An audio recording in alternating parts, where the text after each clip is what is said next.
இந்த நாளில் எதை குறித்து நான் பேச வேண்டும் என்று யோசித்த போது, அப்போஸ்தலனாகிய பவுல் எபேசிய திருச்சபைக்கு எழுதிய நிருபத்தின் 5வது அதிகாரம் 16-17 வசனங்களின் அடிப்படையில் உங்களோடு வார்த்தைகளை பேச வேண்டும் என்று எனக்கு ஒரு இன்ஸ்பிரேஷன் கிடைத்தது.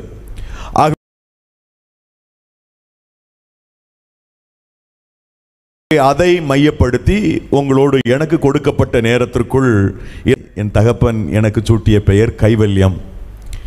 எங்கு சென்றாலும் நான் இதை சொல்வது வழக்கம். மிகச் சுருக்கமாக, என்னுடைய தந்தை ஒரு கடவுள் மறுப்பு கொள்கைக்காரர். தேவன் இல்லை என்று சொல்லுகிற கொள்கையிலே மிக உறுதியாக இருந்து அதே கொள்கையிலேயே அவர் மரித்தும் போனார். என்னுடைய தாய் ஒரு தென்னிந்திய திருச்சபை சார்ந்தவர்கள். என்னுடைய பெற்றோர் மியான்மர் தேசத்திலே திருமணம் முடித்து கொண்டார்கள், பர்மாவிலே. என்னுடைய கிராண்ட் பேரண்ட் மியான்மர் பர்மாவிலே ரங்கோனில் இருந்தபோது என்னுடைய பெற்றோருக்கு திருமணம் நடந்தது. அங்கு இருக்கின்ற காலங்களிலே என்னுடைய தகப்பனார் தீவிரமான தமிழ் பற்று கொண்டவர். அதோடு கூட நம்முடைய தமிழ்நாட்டிலே கடவுள் இல்லை என்று சொல்லுகிற ஒரு அமைப்பை தோற்றுவித்த தந்தை பெரியார் என்பவரோடு நேரடி தொடர்பிலே இருந்தவர். அவர் மேல் மிகுந்த விருப்பம் கொண்டவர். ஆகவே அவர்கள் கொள்கைப்படி இறைவன் இல்லை, கடவுள் இல்லை என்ற கருத்துடையவர். ஆழமான தமிழ் பற்றுடைய தந்தை என்னுடைய சகோதரர்களுக்கெல்லாம் மிக நல்ல தமிழ் பெயர்களை சுட்டினார். நான் எங்கள் வீட்டில் 8வது பையன், கடைசி பையன். ரொம்ப சின்ன குடும்பம்தான். இன்னொரு 4 குழந்தை பிறந்திருந்தால் ஒரு டஜனாக இருந்திருக்கும். 8 பிள்ளைகள். நான் 8வது மகன். ஒவ்வொரு பிள்ளைகளுக்கும் அழகான தமிழ் பெயர்களை சூட்டிய என் தந்தை எனக்கு இந்த சிக்கலான பெயரை சூட்டினார். மூத்த அண்ணனுடைய பெயர் இளங்கோவன், அடுத்த ஒரு அண்ணன் பெயர் தென்னரசு, ஒரு அக்கா அவர்கள் மியான்மரிலே மரித்து அங்கே அடக்கம் செய்யப்பட்டிருக்கின்றார்கள், அவருடைய பேர் பொற்செல்வி. அடுத்த ஒரு அண்ணன் பேர் அண்ணாதுரை, அடுத்த அண்ணன் பேர் வளையாபதி, அடுத்த ஒரு பிரதர் ஒரு பேர் பொன்முடி. எதுக்கு இது சொல்கிறேன்னா, எவ்வளவு தீவிரமான தமிழ் பற்றுடையவர் என்னுடைய தந்தை என்பதை சொல்வதற்காக. அடுத்த அண்ணன் பேர் பொன்முடி, அதற்கு அடுத்தவர் பேர் தளபதி, 8வதாக என்னுடைய பெயர் கைவல்யம். என்னுடைய மூத்த சகோதரனிடத்தில் பல ஆண்டுகளுக்கு முன்பதாக நான் கேட்டேன், உங்களுக்கெல்லாம் நல்ல வடிவான தமிழ் பெயரை தந்தை அப்பா சுட்டி இருக்கின்றார்கள், எனக்கு ஏன் இந்த பெயர் என்று கேட்டபோது என் மூத்த அண்ணன் சொன்னார், இந்த கைவல்யம் என்பவர் கேரளாவில் இருந்தவர், அவர் பேர் சுவாமி கைவல்யம். அவர்தான் தந்தை பெரியார் என்பவருக்கு கடவுள் இல்லை என்ற கொள்கையிலே தீவிரப்படுவதற்கு காரணமானவர். ஆகவே என்னுடைய அப்பாவுக்கு ஒரு ஆசை, 8 பிள்ளைகளை பெற்றேன். 8வது மகன் என்னை போல ஆண்டவர் இல்லை என்று, கடவுள் இல்லை என்று சொல்ல வேண்டும் என்பதற்காக எனக்கு அந்த பெயரை சூட்டினார். இப்பொழுது நான் ஆண்டவர் இருக்கிறார் என்று உலகம் முழுவதும் சொல்லி வருகிறேன். அல்லேலூயா. ஆண்டவரை, தெய்வத்தை மேற்கொள்ள எந்த மனுஷனால முடியாது. என் அப்பா எனக்கு பெயர் சுட்டும் போது என் மகனும் என்னை போல கடவுள் இல்லை என்று சொல்ல வேண்டும், ஊரெல்லாம் சொல்ல வேண்டும், உலகமெல்லாம் சொல்ல வேண்டும் என்ற எதிர்பார்ப்போடு அந்த பெயரை சுட்டினார். எனக்கு ஞாபகம் இருக்கிறது, சிறு வயதிலே 8ஆம் வகுப்பு படித்து கொண்டிருந்த போது பேச்சு போட்டியிலே பங்கெடுக்கிற அவர் வாய்ப்பு எனக்கு கிட்டியது. என் தந்தை கடவுள் இல்லை என்ற கருத்தை எழுதி ஒரு கட்டுரை எழுதி கொடுத்து, தந்தை பெரியாரை பற்றி எழுதி கொடுத்து அதை பேசும்படி சொன்னார். ஆகவே நான் 8ஆம் நிலை படிக்கின்ற போதே இப்படிப்பட்ட ஒரு பெரிய ஒரு மேடையாக அது இல்லாவிட்டாலும் ஒரு சிறிய மேடையிலே ஆண்டவர் இல்லை என்று பேசியிருக்கிறேன், அறியாத பருவம். ஆனால் என்னுடைய ஆண்டவர் மிகச் சரியான சந்தர்ப்பத்தில் என்னை அவர்பால் இழுத்து கொண்டார். When I was 13 years old, எனக்கு 13 வயது இருந்த போது என் தாய் கேன்சர் வியாதினாலே மரித்து போனார்கள். 1 வருட இடைவெளியிலே தந்தையும் மரித்து போனார். ஆகவே சென்னை பட்டணத்திலே number 23 north port road, T Nagar, Chennai என்ற முகவரியிலே 1988ஆம் ஆண்டு நான் தற்கொலை செய்து கொள்ள வேண்டும் என்று நினைத்த போது 1988 ஆண்டவர் என்னை சந்தித்தார். என் தாய் மரணத்துக்கு முன்பதாக என்னை அழைத்து எனக்கு சில அறிவுரைகளை கூறிவிட்டு என் கைகளை பிடித்து, இந்த கடைசி பிள்ளைக்கா நான் என்ன செய்ய முடியும், நான் மரிக்கப் போகிறேன் என்று கண்களை மூடி எனக்கு ஒரு ஜெபம் செய்தார்கள். ஜெபம் செய்வதற்கு அவர் சொன்ன ஒரு வார்த்தை, உனக்கு ஏதாகிலும் வாழ்க்கையிலே சிரமங்கள் சிக்கல்கள் ஏற்பட்டால் இயேசுவை கூப்பிடு. அந்த ஒரு வார்த்தை என் வாழ்க்கையை மாற்றியது. ஆண்டவர் என்னை ரட்சித்தார். 1989 ஆண்டிலிருந்து ஏறத்தாழ 35 ஆண்டுகளை நிறைவு செய்து 36வது ஆண்டு நான் ஆண்டவருடைய ஊழியத்தை செய்து வருகிறேன். அல்லேலூயா. இந்த பெரும் பாக்கியத்தை ஆண்டவர் எனக்கு தந்ததற்காக நான் ஆண்டவரை துதிப்பதோடு, இதை கேட்டுக்கொண்டிருக்கிற திருச்சபை மக்கள், கிருபாசன திருச்சபையினுடைய அங்கத்தினர்களுக்கு நான் சொல்வது, நம் பிள்ளைகளுக்காக நாம் செய்கிற ஒவ்வொரு ஜெபங்களும் கணக்கிலே வைக்கப்படுகிறது. என்னுடைய தாய் கடைசி நிமிடம் மரணம் நேரிடுவதற்கு few minutes, சில நிமிடங்களுக்கு முன்பதாக என்னை அழைத்து, நான் பள்ளிக்கு செல்ல என் புத்தகப்பை எடுத்துக்கொண்டு புறப்படுகிற போது கையை அசைத்து இன்றைக்கு போக வேண்டாம் என்றார்கள். நான் மிக துக்கத்தோடு என்னுடைய பையை வைத்துவிட்டு என் தாயை கூர்ந்து பார்த்து கொண்டிருந்தேன். அருகில் வா என்று செய்கை காண்பித்தார்கள். அப்பொழுதுதான் எனக்காக அவர்கள் ஜெபிக்கிறார்கள் என்று கூட எனக்கு தெரியாது. என் கையை பிடித்து அவர்கள் செய்த ஜெபம் என்னை இன்று உங்களுக்கு முன்பதாக நிறுத்தி இருக்கிறது. ஆகவே நம்முடைய பிள்ளைகளுக்காக, பிள்ளைகளின் பிள்ளைகளுக்காக கருத்தோடு ஜெபிக்கிறவர்களாக தகப்பன்மார் தாய்மார் இருக்க வேண்டும். அது தேவனுடைய நோக்கம் மாறாதபடி நம்முடைய பிள்ளைகளை தெய்வத்தினுடைய அந்த பாதைகளை நடத்தும் என்பதற்கு நான் ஒரு சான்று, நான் ஒரு சாட்சி.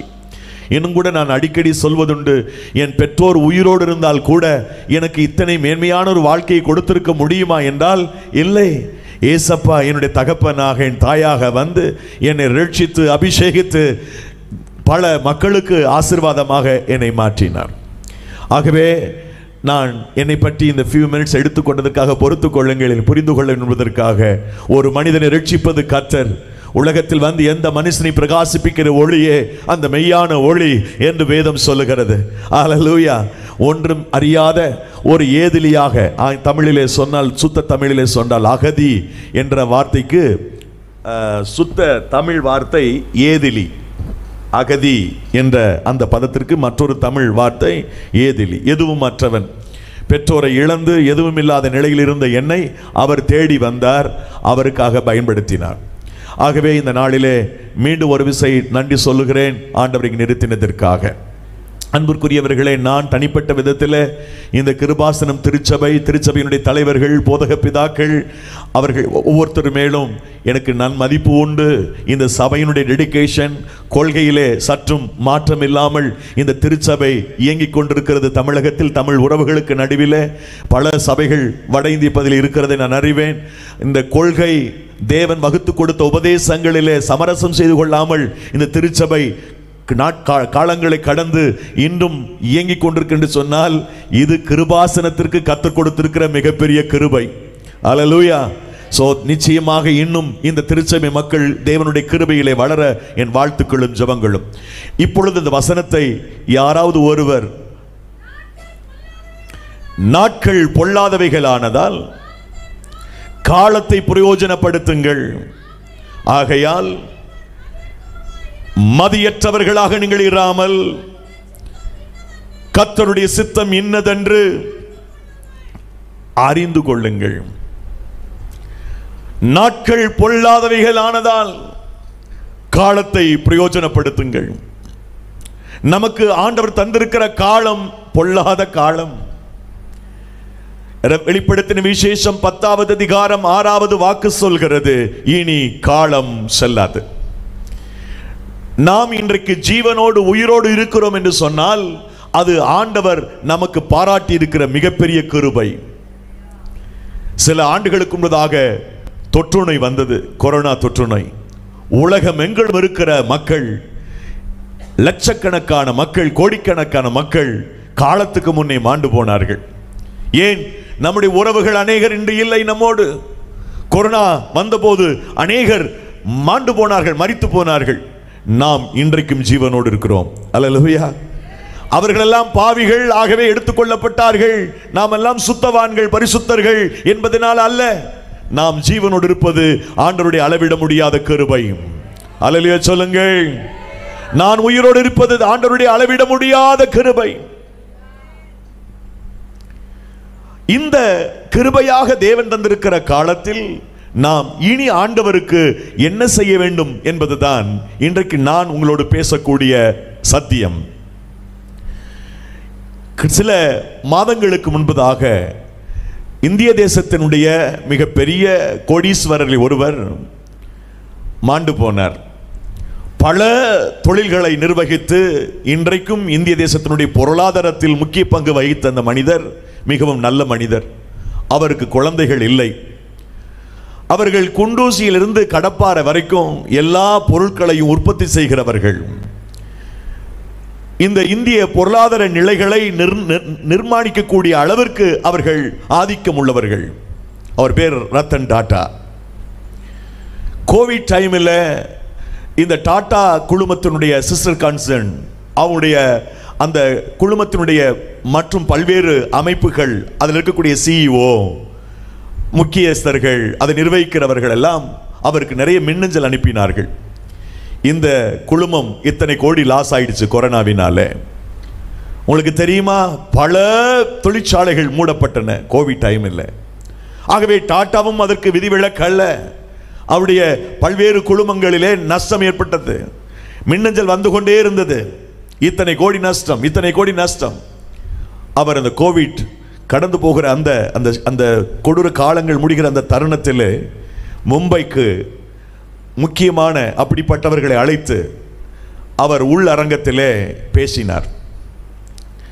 எனக்கு அவர் பேசுகிற போது அவர் சொன்ன ஒரு குறிப்பு என்னை மிகவும் தொட்டது. அவர் சொன்னார், நிறைய பேர் எனக்கு மின்னஞ்சல் செய்திருக்கிறார்கள், நீங்கள் செய்திருக்கிறீர்கள், இமெயில் பண்ணியிருக்கிறீங்க, எனக்கு இத்தனை கோடி லாஸ், இத்தனை கோடி லாஸ். என்ன, நான் உங்களுக்கு சொல்லுகிறேன், இந்த கொரோனாவிலே நீங்கள் உயிரோடு இருக்கிறதே மிகப்பெரிய லாபம். அது லாஸ் இது லாஸ்ன்னு சொல்றதை விட நீங்க உயிரோடு இருக்கிறீங்களே அது மிகப்பெரிய லாபம். அப்படித்தான் தேவ பிள்ளைகளே, நாம் ஜீவனோடு இன்றைக்கு இருக்கிறோம்னு சொன்னால் அது ஆண்டவர் நமக்கு பாராட்டி இருக்கிற மிகப்பெரிய கிருபை. கிருபை, நம்முடைய சபையினுடைய பேரே கிருபாசனம். கிருபையினுடைய பொருள் என்னவென்றால், சரியான பொருள் தமிழ்ல கிருபைக்கு சரியான தமிழ் பதம் அருள். கிருபைக்கு சரியான தமிழ் பதம் அருள். அந்த கிருபையினுடைய பொருள் என்ன தமிழிலே சரியா சொல்ல வேண்டுமானால், தகுதியில்லாத ஒரு மனிதனுக்கு தேவன் கொடுக்கிற வெகுமதி. கிருபை என்றால் என்ன பொருள்? தகுதியில்லாத ஒரு மனிதனுக்கு தேவன் கொடுக்கிற வெகுமதி. ஆகவே நமக்கு தகுதி இல்லை, அவருடைய பிள்ளைகளாக, அவருடைய மக்களாக, அவரால் தெரிந்து கொள்ளப்பட்ட மக்களாக வாழ்வதற்கு we are unworthy, அபாத்திரமானவர்கள், தகுதியற்றவர்கள். ஆனால் ஆண்டவர் தம்முடைய பிள்ளைகளாக நம்மை உருவாக்கி தெரிந்து கொண்டு நம்மை நிலைப்படுத்தி நம்மை நடத்துகிறார். இது ஆண்டவருடைய கிருபை. தகுதி இல்லாத எனக்கு ஆண்டவர் பாராட்டுகிற மிகப்பெரிய தயவு, அவர் கொடுத்திருக்கிற பரிசு எனக்கு. அன்பிற்குரியவர்களே, ஆகவே நாம் வாழ்ந்து கொண்டிருக்கிற காலம் ஒரு பொல்லாத காலம். கிருபையாக நாம் வாழ்கிறோம்.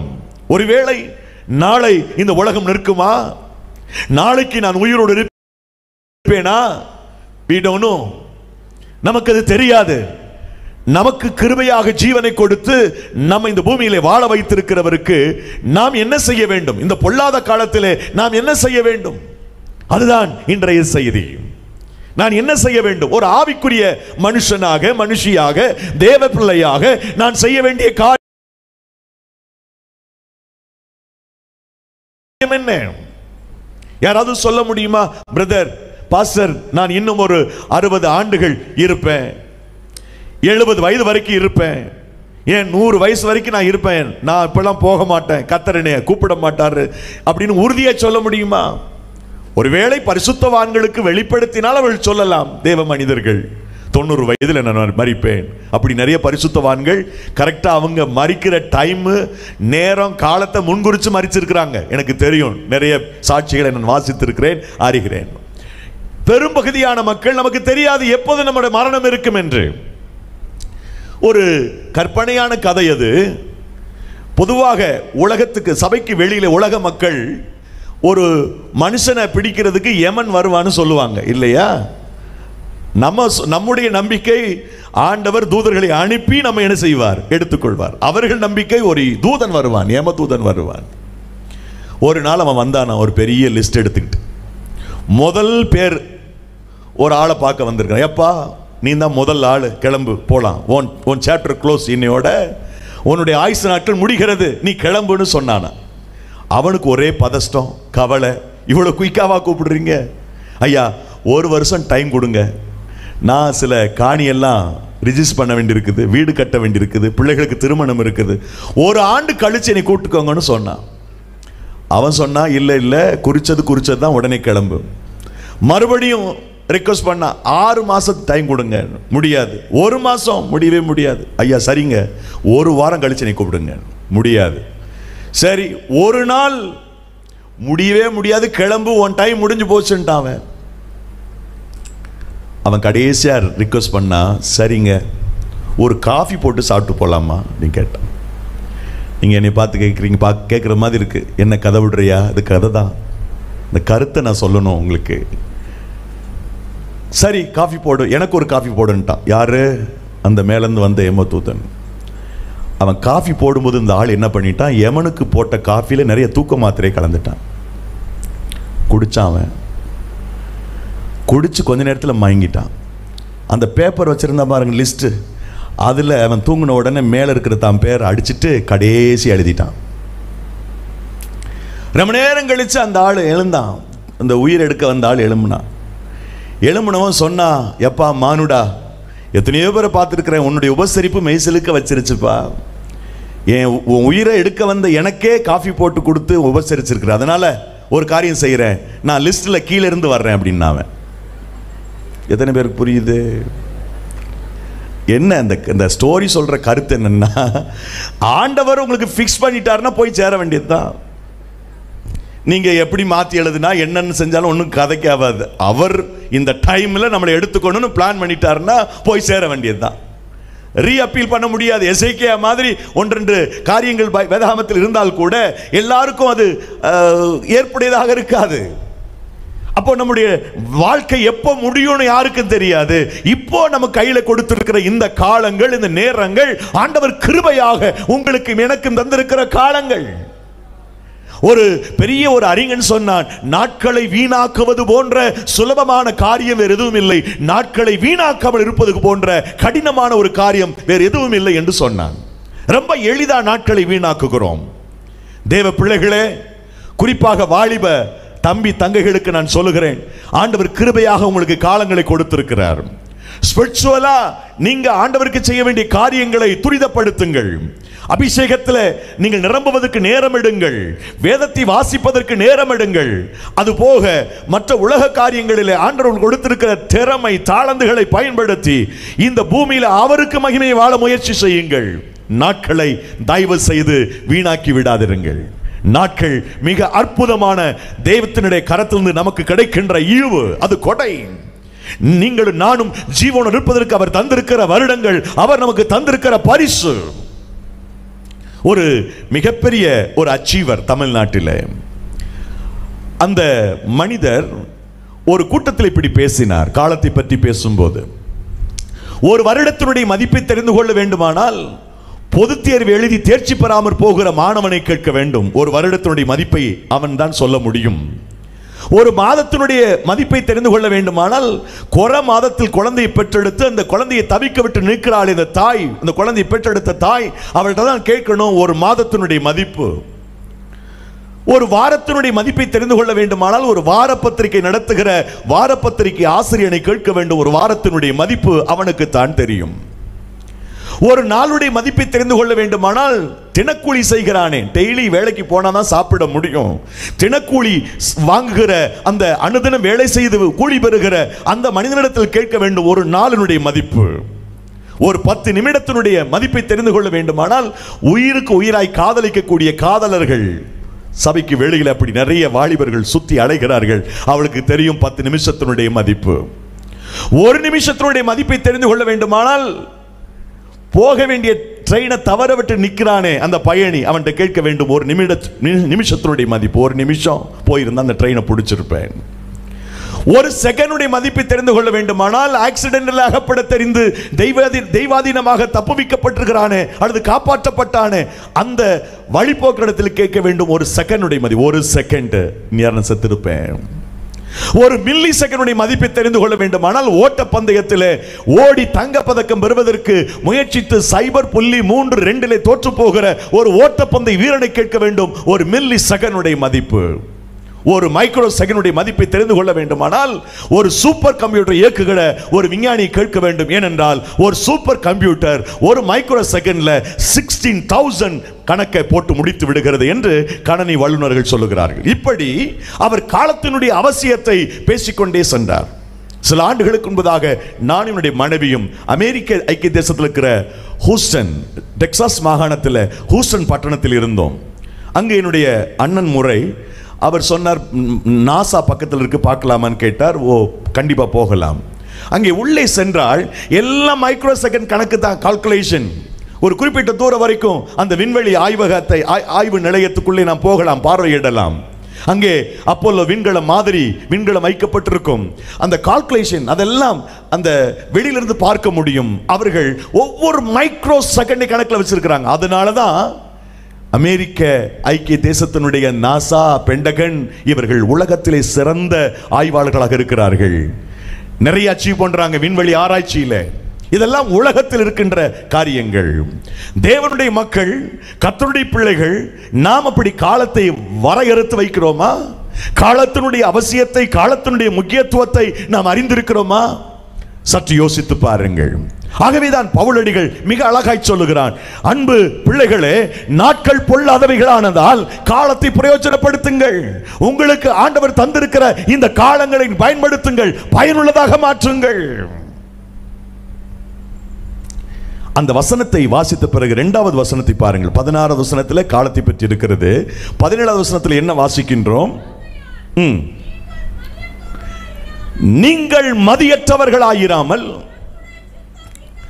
கர்த்தருடைய சித்தம் இன்னதென்று உணர்ந்து கொள்ளுங்கள். இப்போ இந்த காலம் ரொம்ப பொல்லாத இருக்கிறதுனால எஞ்சி இருக்கிற காலத்தில் ஆண்டவர் கிருபையாக நமக்கு தந்திருக்கிற இன்னும் 10 ஆண்டுகளோ 20 ஆண்டுகளோ 30 ஆண்டுகளோ 40 ஆண்டுகளோ எஞ்சி இருக்கிற காலத்தில் நீங்கள் உணர்ந்து கொள்ளுங்கள். இதுதான் செய்தி.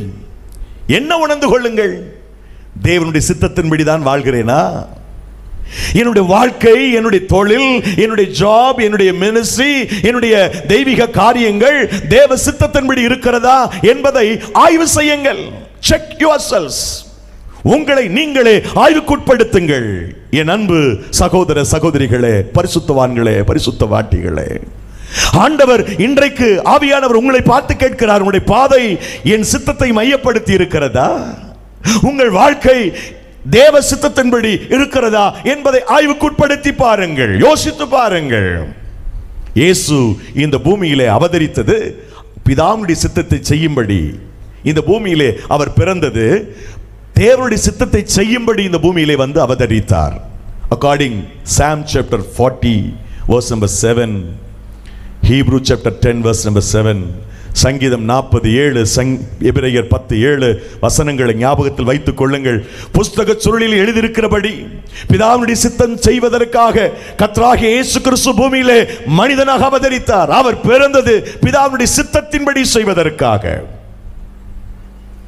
அவர் வாழ்ந்து கொண்டிருக்கிற போது சொன்னார், யோவான் 4வது அதிகாரம் 34வது வசனத்தில், பிதாவினுடைய சித்தத்தின்படி அந்த வசனத்தை வாசிக்க முடியுமா? இயேசு அவர்களை நோக்கி, நான் என்னை அனுப்பினவருடைய சித்தத்தின்படி செய்து அவருடைய கிரியைகளை முடிப்பதே அதுதான் என்னுடைய போஜனம். எனக்கு ஒரு உணவு ஒன்று இருக்குது என்று சொன்னால் என்னை அனுப்பினவருடைய சித்தத்தை நான் செய்ய வேண்டும். அதுதான் எனக்கு ஸ்பிரிச்சுவல் ஃபுட், ஆவிக்குரிய ஆகாரம். நம்முடைய ஆன்மா உயிரோடு வாழ்வதற்கு ஜெபம் ஒரு ஆக்சிஜன் மாதிரி. உணவு என்பது நாம் ஒவ்வொரு சந்தர்ப்பத்திலையும் அவருடைய சித்தத்தை செய்வது. உங்களுடைய ஆத்மா, சரீரம் வளர்கிறது, சரீரம் பெருகுகிறது, சரீரத்தில் நாம் ஊட்டமாக இருக்கின்றோம். இந்த தேகத்திற்கு என்னெல்லாம் சத்து தேவையோ அவைகள் எல்லாவற்றையும் பார்த்து பார்த்து பார்த்து நமக்கு பெற்றோர்கள் கொடுத்து வளர்க்கின்றார்கள். பிற்பாடு நாம் நல்ல சத்துள்ள உணவுகளை தேடி போகிறோம். நம்முடைய தேகத்தை நன்றாக நாம் பக்குவப்படுத்தி நாம் பேணி காக்கிறோம். ஆனால் ஒவ்வொரு மனிதனுக்குள் இருக்கிற ஆத்துமா, இந்த ஆத்துமா உயிரோடு வாழ்வதற்கு ஆக்சிஜனை போன்ற இந்த பிரேயர் முக்கியம். ஆனால் அவன் ஆத்துமா பலத்தோடு இருப்பதற்கு முக்கியமான ஃபுட்ல ஒன்று என்னன்னா, நிறைய ஃபுட் இருக்குது, நிறைய உணவு இருக்குது, ஆன்மாவிற்கான உணவு நிறைய இருக்குது, அதெல்லாம் சொல்லலை நான். அதுல ஒரு உணர்வு, பிரதானமான உணவு எதுன்னா பிதாவினுடைய சித்தம் செய்வது. நம்முடைய உணவு, ஆத்மாவிற்கான உணவு எது? நான் பிதாவினுடைய சித்தத்தை செய்கிறேனா, ஆண்டவருடைய விருப்பத்தின்படி நான் வாழ்கிறேனா என்பதுதான் மிக முக்கியமான ஒன்று. இயேசு பிறந்தது பிதாவினுடைய சித்தத்தின்படி. அவர் இந்த பூமியிலே செய்த கிரியைகள் எல்லாம் அந்த சித்தத்தை செய்வதுதான் என்னுடைய ஆத்மாவுக்கான போஜனம் என்கின்றார். மரிக்கும் போது கூட இந்த பாத்திரம் என்னை விட்டு நீங்க கூடுமானால் நீங்கட்டும், ஆகிலும் என் சித்தத்தின்படி அல்ல, பிதாவின் சித்தத்தின்படி, உம்முடைய சித்தத்தின்படி ஆகட்டும் என்று சொல்லுகிறார். அவர் பிறந்தது சித்தத்தின்படி, அவர் மரித்ததும் சித்தத்தின்படி, அவருடைய ஊழியம் தேவ சித்தத்தின்படி, அவருடைய வாழ்க்கை முழுவதும் சித்தம் சித்தம் சித்தம் சித்தம். God's will, the perfect will of God. கடவுளுடைய பரிபூர்ண சித்தத்தின்படி அவர் தம்முடைய ஓட்டத்தை ஓடி முடித்தார். நல்லா கவனிங்க, ஒரு ஜெபத்தை சொல்லிக் கொடுக்கும் போது கூட இயேசு அந்த ஜெபத்துக்கு நடுவில் ஒரு வார்த்தை சொல்கிறார், பரலோகத்திலே உம்முடைய சித்தம் செய்யப்படுவது போல பூமியிலும் செய்யப்படுவதாக. மத்தேயு 6வது அதிகாரத்திலே நாம் வாசிக்கின்றோம் இல்லையா, 9-10 வசனங்களில். ஒரு சந்தர்ப்பத்தில் இயேசு கிறிஸ்துவை சந்திப்பதற்கு அவருடைய தாயாரும் சகோதர சகோதரிகளும் வெளியே காத்திருக்கிறார்கள். இந்த செய்தி வீட்டிற்குள்ளே இருக்கிற இயேசுவுக்கு சொல்லப்படுகிறது. இந்த நிகழ்வு மத்தேயு 12ஆம் அதிகாரத்தின் இறுதி பகுதியிலே பதிவு செய்யப்பட்டிருக்கிறது. ஆண்டவரே, உம்முடைய தாயாரும் சகோதர சகோதரிகளும் வெளியிலே காத்திருக்கிறார் என்று அவரிடத்தில் சொன்னபோது அவர் தன்னுடைய சீடர்கள் பக்கம் திரும்பி அவர்களை நோக்கி விரல் நீட்டி சுட்டி சொன்னார், யார் எனக்கு சகோதரன், யார் எனக்கு சகோதரி? பிதாவினுடைய சித்தத்தின்படி செய்கிறவர்களே எனக்கு சகோதரனும் சகோதரியும் தாயுமாயிருக்கிறார்கள். இயேசு கிறிஸ்துவினுடைய குடும்பத்திலே நானும் ஒருவனாக இருக்க வேண்டும் என்ற எண்ணம், விருப்பம் உங்களுக்கு இருக்க வேண்டுமானால், ஒருவேளை நீங்கள் ஒரு குடும்பத்திற்கு வெளியில உள்ள ஒரு நிலையில் இருக்கலாம், ஆனால் குடும்பத்தில் ஒருவராக இயேசு கிறிஸ்துவினுடைய பிரசன்னத்திற்கும் ஆசீர்வாதத்திற்கும் மேன்மைக்கும் மகிமைக்கும் நான் பங்காளியாக இருக்க வேண்டுமானால், எனக்கு அன்பானவர்களே, நான் பிதாவினுடைய சித்தத்தை செய்ய வேண்டும். What is different between relationship and fellowship? ரெண்டுக்குள்ள வித்தியாசம் என்ன? ஐக்கியத்திற்கும் உறவுக்கும் சொந்தத்திற்கும். அதாவது ரிலேஷன்ஷிப் என்பது மாறாது, ரிலேஷன்ஷிப் மாறாது, என்னைக்குமே மாறாது. ஒரு வீட்டில் அப்பா அம்மா இருக்கிறாங்கன்னு வச்சுக்கோங்களேன், அப்பா அம்மாவுடைய உறவு மாறாது. பரிசுத்தவான்கள் முன்னிலையில் அவர்கள் இணைக்கப்பட்டார்கள், அந்த உறவு மாறாது. ஆனால் எத்தனையோ குடும்பத்தில் பல வருடங்களா பேசாம குடும்பம் நடத்திட்டு இருக்கிறாங்க, ஃபெல்லோஷிப் இல்லை. நான் குடும்பத்தில் சொல்றேன், அப்பா அம்மா பிள்ளைகள்கிட்ட பேசுறதில்ல, பிள்ளைகள் அப்பா அம்மாட்ட பேசுறதில்ல, கணவனிடத்தில் மனைவி பேசுறதில்ல, மனைவி கணவனிடத்தில் பேசுகிறதில்ல, பேசாம குடும்பம் ரன் ஆகிட்டு இருக்கும். பல குடும்பம் நடக்குது.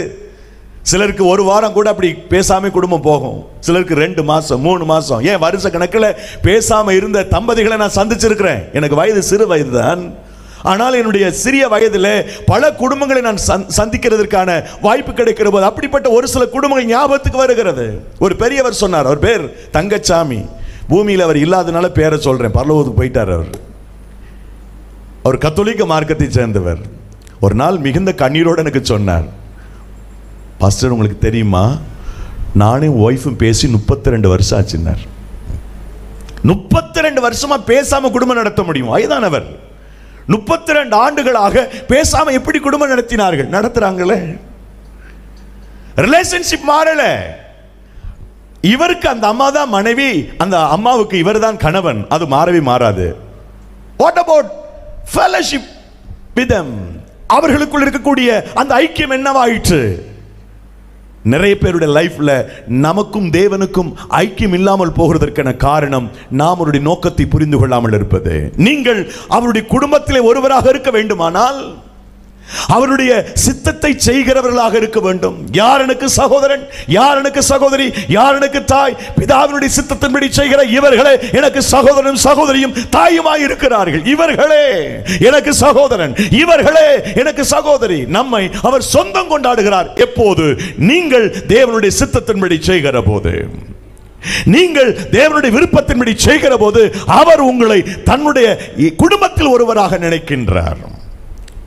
மூத்தவனை பார்த்து தகப்பன் கேட்கிறான், வயலுக்கு போயிட்டு வா மக்களே போயிட்டு வாங்க, இந்த வேலை இருக்குதுன்னு சொல்றான் தகப்பன். மூத்தவன் என்னால் முடியாது என்று சொல்லிவிடுகிறான் வெளிப்படையாக. இளையவனை பார்த்து தகப்பன் சொல்லுகிறார், மக்களே தோட்டத்தில் வேலை இருக்குமா போயிட்டு வாங்க அப்படின்னு இரண்டாவது பையனை தகப்பன் கேட்டபோது அவன் போகிறேன் ஐயா என்று சொல்லிவிட்டு போகாமல் இருந்து விட்டான். ஆனால் மூத்தவனோ மனக்லேசப்பட்டு தந்தை சொல்லி அந்த வேலையை செய்ய முடியலைன்னு மனஸ்தாபப்பட்டு தந்தை சொன்னபடி திரும்ப போய்விட்டான். இவர்களில் யார் தந்தையுடைய சித்தத்தின்படி செய்தது என்று ஒரு கேள்வி கேட்கிறார் ஆண்டவர். யார் செய்தது? மூத்தவன். அப்படின்னா எத்தனை விழுக்காடு நீங்கள் ஆண்டவர் சொல்வதை கேட்டு நடக்கிறீர்கள்? எத்தனை விழுக்காடு? ஒவ்வொரு ஞாயிற்றுக்கிழமைகளிலே பரிசுத்த ஆவியானவர் தேவ மனிதர்களை நம்முடைய போதக பிதாக்களை பயன்படுத்தி உங்களுக்கான இறை வார்த்தைகள் வருகிற போது இது எனக்கான வார்த்தை என்று எத்தனை முறை நாம் நம்முடைய வாழ்க்கையை மாற்றிக் கொண்டிருக்கின்றோம். பரலோகத்தின் தேவன் கவனிக்கிறார். நீங்கள் தேவ சித்தத்தின்படி வாழ்கிறீர்களா? ஒவ்வொரு ஞாயிற்றுக்கிழமைகளிலே ஆண்டவர் பேசுகிற போது தேவனுடைய சித்தத்தை கேட்டும் நம்மை மாற்றிக்கொள்கிறோமா? தான் போடுகிற திட்டங்கள், தான் போடுகிற ஒதுக்குகிற நிதிகள், அறிவுரைகள், இவைகள் மக்கள் சரியா பின்பற்றது மாதிரி தெரியல என்ற ஒரு கவலை ஒரு அரசனுக்கு வந்தது. ஒரு ஞானி ஒருவர் அரண்மனைக்கு வந்தபோது அவரிடத்தில் தன்னுடைய வருத்தத்தை சொன்னார். இந்த தேசத்தை சரியாக ஆள்வதற்கு நான் சட்டங்களை வகுத்து கொடுக்கின்றேன், ஆனால் எதுவும் பிராக்டிக்கலா ஏற்புடையதாக இல்லை, மக்கள் இன்னும் அப்படியே தான் இருக்கிறாங்க, இதுக்கு எனக்கு ஒரு தெளிவு கொடுங்கன்னு சொன்ன போது அவர் தன்னுடைய பையிலிருந்து 3 பொம்மைகளை கொடுத்தார். 3ம் மரத்தில் ஆன பொம்மை. இந்த 3 பொம்மையில ஒரு பொம்மை 3 ஒரே மாதிரி இருக்குது, ஆனா ஒரு ஸ்லைட்டா ஒரு டிஃபரன்ஸ் இருக்குது ஒவ்வொரு பொம்மைக்கும் இடையில. அதை கண்டுபிடிச்சு வை, நாளைக்கு வந்து நான் இதுக்கு தீர்வு சொல்றேன்னு சொல்லிட்டு போயிட்டார். 3 மர பொம்மையை கொடுத்து. இவருக்கு கண்டுபிடிக்க முடியல. ஒரு மதிநுட்பம் வாய்ந்த மந்திரி அவையில் இருந்தார். கூப்பிட்டாருங்க, வா, என்ன செய்வே தெரியாது, நைட்டு ஃபுல்லா முழிச்சிருந்து இந்த 3 பொம்மைக்குள்ள என்ன டிஃபரன்ஸ் கண்டுபிடி. அவனு லைட்டை பொருத்தி வச்சு நைட் ஃபுல்லா முழிச்சிருந்து பார்த்தா எப்படி திருப்பினாலும் ஒரே மாதிரி தான் இருக்குது. நடுநிசி கடந்தது. இந்த மந்திரி என்ன பண்ணார், கடைசியா அவருக்கு ஒன்று தென்பட்டது. இந்த பொம்மை காதுல ஒரு ஓட்டை இருக்கு, ஒரு நரம்பு போறது மாதிரி ஒரு நரம்பு எடுத்து காதுக்குள்ள விட்டார். ஆச்சரியம் என்ன தெரியுமா, அந்த நரம்பு அடுத்த காது வழியா வந்துருச்சு. அதை தூக்கி தனியா வச்சுட்டார். அடுத்த பொம்மை அதுக்கு ஓட்டை இருக்கு, அதுல நரம்ப விட்டார். அந்த நரம்பு வாய் வழியா வந்துருது, அது துணியா. 2வது வித்தியாசம். 3வது பொம்மை எடுத்தார், அந்த காதுல ஓட்டை அதுக்குள்ள விட்டாரு, அந்த நரம்பு உள்ள போயிட்டே இருந்தது. உள்ள போய் சுருண்டு உள்ள போயிட்டே இருக்கு, திணிக்க உள்ள போயிட்டு, அது வெளியே வரவே இல்லை. இதுதான் டிஃபரன்ஸ். அடுத்த நாள் அந்த ஞானியிடத்தில் இது தெரிவிக்கப்பட்டவர் சொன்னார், உன் தேசத்தினுடைய மக்கள் நிலைமை இதுதான். ஒரு கூட்டம் கேட்குற விஷயங்களை ஒரு காதில் வாங்கி இன்னொரு காதில் விட்டுறாங்க. இன்னொரு கூட்டத்தினர் கேட்குற பிரசங்கத்தை எல்லாம், நம்ம விஷயத்துக்கு வந்துடுவோம், கேட்குற பிரசங்கத்தை எல்லாம் விமர்சனம் பண்ணுறாங்க. இன்னைக்கு பாஸ்டர் மெசேஜுக்கு ஒரு 50 மார்க் கொடுக்கலாம், இன்னைக்கு நம்ம போதகருக்கு ஒரு 30 மார்க். என்ன பேசினாரு, அரைச்சமாவே என்ன செய்கிறாரு, அரைக்கிறாரு. என்ன சொல்றான்றதுல நமக்கு அக்கறை இல்லை, அவருக்கு மார்க் போடுற பிலிவர்ஸ் பெருகிட்டாங்க. இப்போ பரிசுத்தவான்கள் இந்த பலிபீடத்தில் நின்று பேசுகிற போது உங்களுடைய இதயம் ஆயத்தமாயிருந்தா உங்களுக்கான ரேமா, அந்த வார்த்தை போதகரிடத்தில் வரும். நான் அதை அனுபவித்திருக்கிறேன். ஒரு பெரிய தீர்க்கதரிசி. அதுக்கு முன்னாடி இந்த 3வது பொம்மையை சொல்லிடுறேன். முதல் பொம்மை ஒரு காதல வாங்கி, 2வது பொம்மை ஒரு காதல வாங்குறத வாய் வழியா விமர்சனம் பண்றாங்க. 3வது ஒரு குரூப் இருக்காங்க இந்த நாட்டில், வருகிற செய்திகள் எல்லாம் தன்னுடைய இதயத்தில் வைத்துக் கொள்கிறார்கள். அந்த மக்களுடைய எண்ணிக்கையை நீ அதிகரிக்க முயற்சி செய், நிச்சயமாக உன்னுடைய ஆட்சி நல்லா இருக்குன்னு சொல்லிட்டு போன. சபையில இந்த 3 கூட்டம் இருக்கிறது. கேட்கிற காரியங்களை ஒரு காதல வாங்கி அதுக்கு அடுத்த காதல விடுறவங்க. இன்னொரு கூட்டம் வாங்கி விமர்சனம் பண்ணுகிறவர்கள். மற்றொரு கூட்டம் இருக்கிறது, இது எனக்குத்தான் இந்த வார்த்தை என்று இதயத்தில் பதித்து வைத்துக் கொள்வது, இதயத்திலே தேவ வார்த்தைகளை எழுதி வைத்துக் கொள்வது. ஆகவே கீழ்ப்படிவது, தேவனுடைய சித்தத்தை, பிதாவுடைய சித்தத்தை செய்கிற மூத்தவனா இளையவனா என்ற போது கீழ்ப்படிந்தவன் தன் தகப்பனுடைய சித்தத்தை செய்தான். ஆகவே பிதாவுடைய சித்தத்தை செய்கிறவர்கள் அவருக்கு கீழ்ப்படியா இருக்க வேண்டும். தன்னுடைய புதிய ஏற்பாட்டிலே இந்த 4 காஸ்பல்ல பல்வேறு இடங்களிலே தேவ சித்தத்தை மிக அழகாக பல்வேறு இடங்களிலே இயேசு சொல்லுகிறதை நாம் பார்க்க முடியும். இறுதியாக சொன்னார் மத்தேயு 7வது அதிகாரத்தில் 21 தொடக்கம் நீங்கள் வாசித்து பார்த்தால், பரலோகத்தில் இருக்கிற பிதாவுடைய சித்தத்தின்படி செய்கிறவனே பரலோக ராஜ்யத்தில் பிரவேசிப்பான எல்லாமல் என்னை நோக்கி கர்த்தாவே, வெறுமனே கர்த்தாவே கர்த்தாவே என்று சொல்லுகிறவன் பரலோகத்தில் பிரவேசிப்பதில்லை. மாறாக பிதாவினுடைய சித்தத்தின்படி செய்கிறவனே பரலோகத்துக்கு போவான். பரலோகத்துக்கு போகணும்னா பிதாவினுடைய சித்தத்தை நாம் செய்ய வேண்டியது அவசியம். யார் பிதாவினுடைய விருப்பத்தை நிறைவேற்றுகிறார்களோ அவர்கள் நித்தியத்திற்கு போய் விடுவார்கள். ஒரு பெரியவர் எனக்கு சொன்னார், பரலோகத்துக்கு போனா 3 அதிர்ச்சி காத்திருக்கும். முதல் அதிர்ச்சி என்னன்னா, யாரெல்லாம் பரலோகத்தில் இருப்பாங்கன்னு நம்ம ஒரு லிஸ்ட் வச்சிருப்பவங்கள மனசுல, அவங்க ஒருத்தருமே இருக்க மாட்டாங்களாம். முதல் அதிர்ச்சி. இரண்டாவது அதிர்ச்சி என்னன்னா, இவன்லாம் வரவே மாட்டான் பரலோகத்துக்கு நம்ம ஒரு லிஸ்ட் வச்சிருப்போம் இல்லையா, அவங்கள நமக்கு முன்னாடி இருப்பாங்களாம். மூணாவது ஒரு பெரிய அதிர்ச்சி என்னன்னா, நாம பரலோகத்தில் இருப்போமா, ஏன்னா நமக்கே நம்பிக்கை இல்லை போய் சேருவோமான்னு. அவர் அதை சொல்லிட்டு சொன்னாரு, ஜட்ஜ்மெண்ட் என்பது நாம நினைக்கிறதா இருக்காது. நாம் வெளித்தோட்டத்தின்படி தீர்ப்பு செய்கிறவர்கள், ஆனால் பரலோகத்தில் இருக்கிற பிதா அப்படி சித்தத்தின்படி எவன் செய்கிறானோ அவனை பரலோகத்தில் அங்கீகரித்துக் கொள்ளுகிறார். ஒருவேளை ஊழியக்காரராக இருந்தா, நான் பிசாசுகளை துரத்தினேன், மரித்த வெளியே எழுப்பினேன், பிசாசுகளை விரட்டினேன், நோயாளிகளை சுகத்தை கொடுத்தேன், தீர்க்க தரிசனம் உரைத்தேன் என்று சொல்லுவார்கள். அக்கிரம செய்காரரே, என்னை விட்டு அகன்று போங்கள் என்று அவர்களுக்கு சொல்லப்படும். உங்களுடைய செயல்பாடுகளை திருப்திப்படுத்தவில்லை, நீங்கள் என்னுடைய சித்தத்தின்படி நடக்கவில்லை என்று பரலோகத்தினுடைய கதவை அடைத்துக் கொள்ளும். ஊழியக்காரங்களுக்கு இந்த நிலைமைனா விசுவாசிகள் யோசித்து பாருங்கள். ஆகவே இந்த வருடம் ஜெனரல் கன்வென்ஷன்ல நான் சொல்லுவது ஏதோ ஒன்றை பேசுவதற்காக இங்கு நான் பேசிக் கொண்டிருக்கவில்லை. இந்த திருச்சபைக்கு கர்த்தர் ஞாபகம் ஊட்டுகிற விடயம், நீங்கள் இன்னும் அதிகமாக பிதாவுடைய சித்தத்தை செய்ய வேண்டும். நம்மை குறித்து பரலோகத்திற்கு ஒரு களிப்பு, ஒரு சந்தோஷம், மகிழ்ச்சி உண்டாக வேண்டும். பழைய ஏற்பாட்டு பரிசுத்தவான் ஒருவனை குறித்து புதிய ஏற்பாட்டில் அசைவாடிய பரிசுத்த ஆவியானவர் ஒரு சிறப்பான சான்றை கூறுகிறார். அது எங்க இருக்கிறது என்று சொன்னால், அப்போஸ்தலர் நடபடிகள் புத்தகம் 13வது அதிகாரம் 36வது வசனத்தில் இருக்கிறது.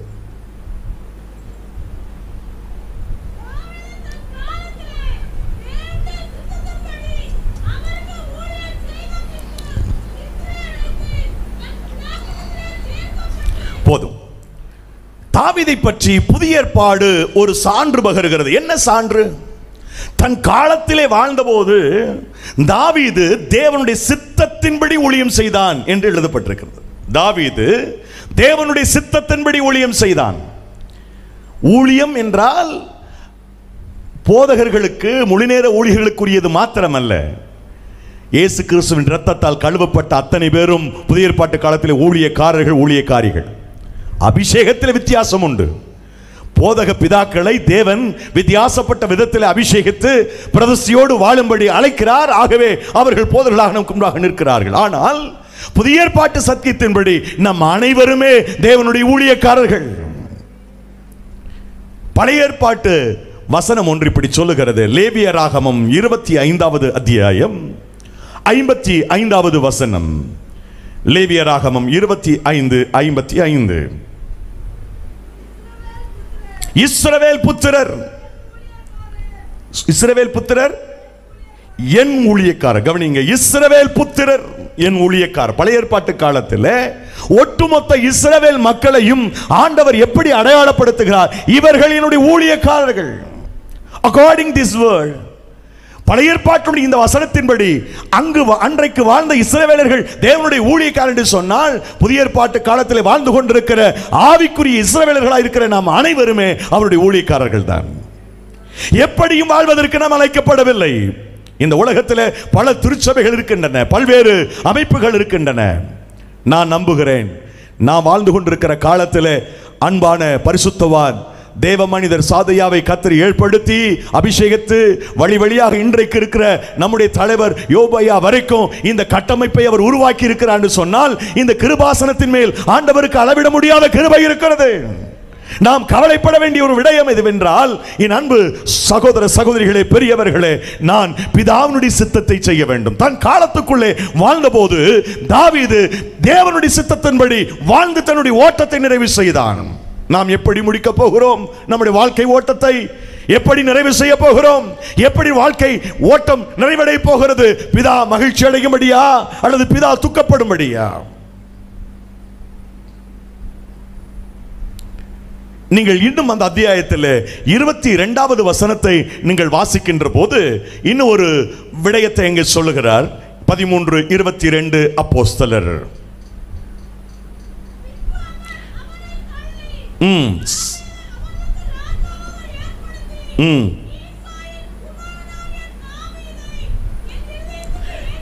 தாவீதை என் இருதயத்திற்கு ஏற்றவனாக அவன் எனக்கு சித்தமானவைகள் எல்லாம் செய்வான். போதும் போதும். தாவீதை தெரிந்து கொண்டார். அவன் என்னுடைய இதயத்திற்கு ஏற்ற காரியங்களை செய்கிறவன், இதயத்திற்கு ஏற்றவன். அவன் என்னுடைய சித்தத்தின்படி எல்லாம் செய்வான். நான் என்ன நினைக்கிறேனோ அதை செய்வான். பிரியமானவர்களே, தாவீது David did a blunder mistake. அவன் செய்த தவறு மிக பெரும் தவறு. அது நம்ம அனைவருக்கு தெரியும். அதை இங்கே பேசுவதற்கு நேரம் அவகாசம் இல்லை, அவசியம் கூட இல்லை. நமக்கு தெரிந்ததுனால மிக பெரும் தவறு செய்த தாவீது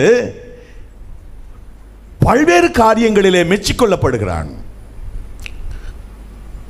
God appreciated him. அவனை அவர் பாராட்டுகிறார் பல்வேறு இடங்களிலே. புதிய ஏற்பாடு வரைக்கும் கூட தாவீது பேசப்படுகிறான். தன் காலத்துக்குள்ளே வாழ்ந்தவர்களுக்குள்ளே தாவீது தேவனுடைய சித்தத்தின்படி செய்தவன் என்று சொல்லப்படுகிறான். அவனுடைய தவறை பற்றி சொல்லும்போது இந்த ஒரு விஷயத்தில் தாவீது மிஸ்டேக் பண்ணிட்டான்னு இருக்கு. ஒரு வசனம் இருக்குது நாளாகமத்தில், இந்த ஒரு விஷயத்தில் அப்படின்னு. இவன் சித்தத்தின்படி செய்ய செய்ய செய்ய செய்ய அவனுடைய பெரிய பாவம் ரொம்ப சின்னதா போச்சு. பாவம் மன்னிக்கப்பட்டு விட்டது. அவனுடைய வாழ்க்கையில் அவன் பிதாவுடைய சித்தத்தை செய்ய துவங்க துவங்க அந்த சித்தத்திலே அவன் வளர வளர வளர அவன் செய்த பெரிய தவறும் கூட கண்டுகொள்ளப்படவில்லை. அதற்காக நான் தவறு செய்துவிட்டு நீங்கள் வாழலாம் என்று ஊக்கப்படுத்ததை பேசவில்லை. பாவத்தை பாரா சுத்த கண்ணன் இந்த நாளிலும் சுத்தத்தை விரும்புகிறார், பரிசுத்தத்தை விரும்புகிறார்.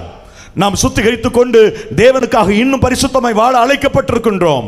ஆனால் தாவீது ஏன் மெச்சிக்கொள்ளப்படுகிறான் என்றால், நிறைய விடயங்களை சொன்னாலும் ஒரு முக்கியமான காரியம், அவன் தேவனுடைய சித்தத்தின்படி செய்கிறவன். பொதுவா 2 வில் இருக்குது. ஒன்று பெர்மிசபிள் வில், மற்றொன்று பர்ஃபெக்ட் வில். தேவனுடைய சித்தத்தில் 2 மேஜர் பார்ட் இருக்குது. First one, permissible will of God. Second one, perfect will of God. What is different between permissible and perfect will? அதுக்கு ஒரு மலைக்கும் மடுவுக்குமான வித்தியாசம் இருக்கிறது பைபிளில். அன்பிற்குரியவர்களே, நம்முடைய வாழ்க்கையில பல நேரங்களில் நான் என்ன விரும்புகிறேனோ அது நடக்க வேண்டும் என்று நினைக்கின்றோம். நான் என்ன நினைக்கிறேன், என் ஆசை, என் விருப்பம், இதை நிறைவேற்ற வேண்டும் என்று நமக்கு ஆசைப்படுகிறோம். அது காட்ஸ் வில்லா. அவருக்கு விருப்பம் இல்லை, ஆனால் இதுதான் வேண்டும் என்று நாம் போராடுகிறோம். இந்த பெண் என்னுடைய வாழ்க்கை துணையாக இருப்பது தேவனுடைய சித்தம் அல்ல என்பதை நாம் மறந்து இந்த பெண் தான் வேணும், இந்த பையன் தான் வேணும், இந்த மகள் தான் வேண்டும் என்று திருமண விடயத்தில் அல்லது வீடு கட்டுகிற காரியத்தில், உங்களுடைய தொழிலில், மற்ற காரியங்களில் தேவனுடைய சித்தம் சரியாம உங்க விருப்பத்திற்காக போராடினால் தேவன் அனுமதிச்சிருவார், அனுமதி போடான்றுவார்.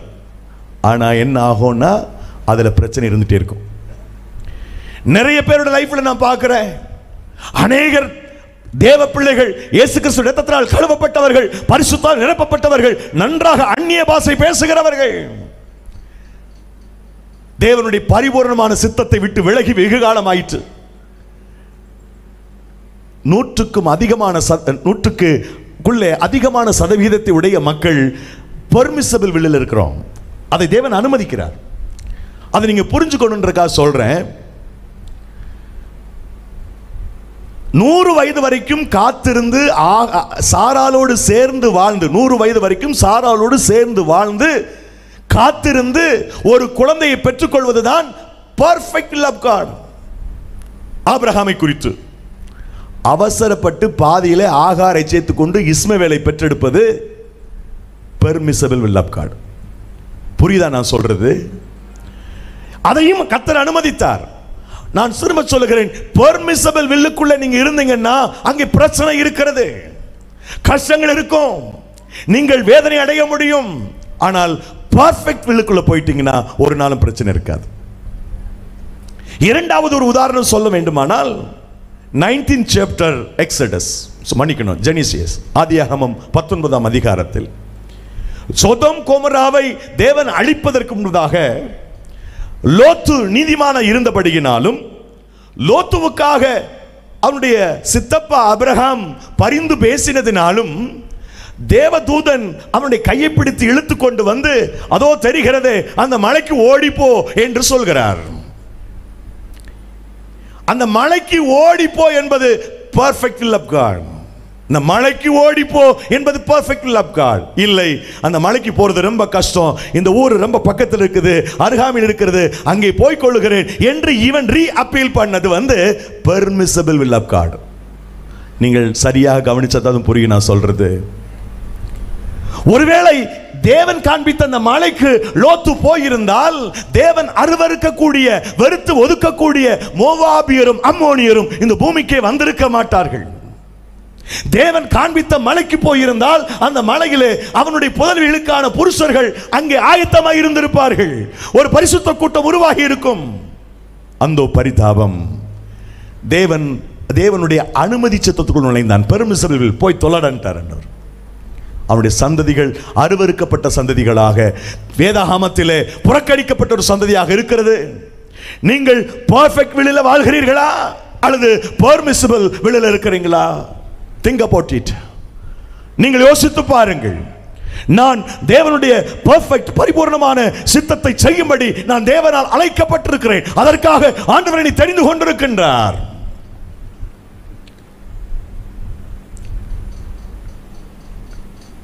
வனாந்தரத்தில் மன்னாவை சாப்பிட்டு உயிர் வாழ்ந்து பயணம் செய்து கானானுக்கு போய் சேர்வது பெர்ஃபெக்ட் வில் ஆஃப் காட். ஆனால் எகிப்துக்கு மனதிலே திரும்பி இறைச்சி பாத்திரங்களை நினைத்து இறைச்சி வேண்டும், நான்வெஜ் வேணும்னு கேட்டது பெர்மிசபிள் வில். மன்னா போதும்னு இருந்தா நிறைய பேர் செத்துருக்க மாட்டான். இறைச்சி வேணும்னு கேட்டவன்லாம் அதுக்கு இறைச்சி தப்புன்னு சொல்லல. வனாந்திரத்தில் பயணம் செய்வதற்கு தேவன் ப்ரொவைட் பண்ண ஃபுட் மன்னா. இறைச்சி அங்கே தேவையில்லை. நான் உயிர் வாழ்வதற்கு, பெலனாக வாழ்வதற்கு விண்ணகத்தின் அப்பம் எனக்கு கொடுக்கப்படும், தூதர்களுடைய அப்பம் எனக்கு கொடுக்கப்படுகிறது. அதுதான் அவர் கொடுக்கிற ஆகாரம். அதை விட்டுட்டு எனக்கு இது வேணும் அது வேணும்னு சொல்லி அவங்க அடம் பிடிச்சாங்க பாருங்க. நாங்கள் எகிப்தில் இருந்தோம்னா இறைச்சி பானைக்கு பக்கத்தில் இருப்போம், நல்ல நான்வெஜ் சாப்பிடுவோன்னு மனதில் எகிப்துக்கு திரும்பினார்கள். அப்படி முறுமுறுத்தவர்கள், இறைச்சிக்காக அழுதவர்கள், மனங்கசிந்தவர்கள் அத்தனை பேர் வனாந்தரத்தில் அடிக்கப்பட்டார்கள் என்று திருமறை நமக்கு சொல்லுகிறது.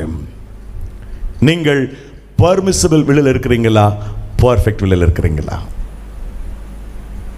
நீங்கள் தேவனுடைய பரிபூர்ண சித்தத்தில் இருக்க விரும்புகிறீர்களா அல்லது தேவனுடைய அனுமதி சித்தத்துக்குள் இருக்க விரும்புகிறீர்களா?